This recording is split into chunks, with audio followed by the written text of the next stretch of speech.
Ayan, for today's video, luluto tayo ng fry na diced beef na may celery. At ito yung lahok niya, bell pepper, shallots, ginger, garlic, and white onion. Ngayon, magpapainit tayo ng mantika, guys. Ayan. Ayan, iuna natin ang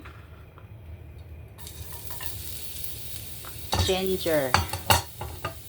Oo, tapos isunod na natin ang ito, bawang at sibuyas.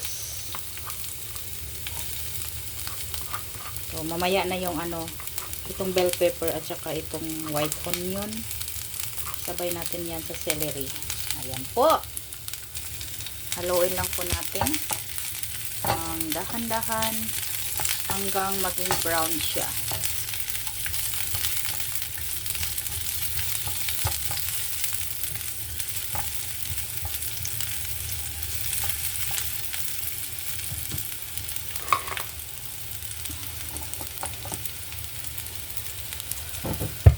Yan.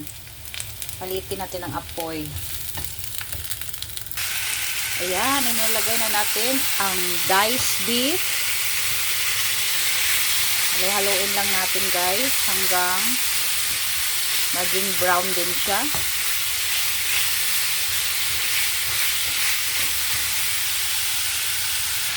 At inilagay na natin ang bell pepper, white onion, at saka yung spring onion, yung stem niya. Kasi hindi ito lutuin natin ng matagal, guys. Mabilisan lang to. Sunod na natin ang celery. Ayan. Halu-haluin lang natin ng konti hanggang maano siya. Hindi ito masyadong matagal, guys, kasi soft ito, soft. Short time beef.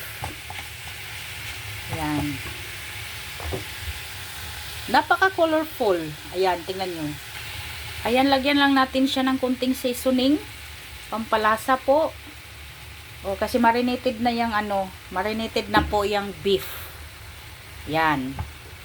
So, haluin lang natin ng kunti. Ang natin apoy ay medium fire. Saka yung yung liquid niya, guys. Yan, nakita yung liquid.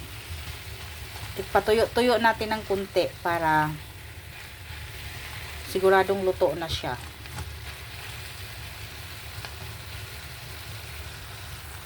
Ayan, guys, luto na po ang ating fry beef na may celery at bell pepper at oyster sauce. Ready na po yan, guys. Luto na po yan. Ready to serve na po yan.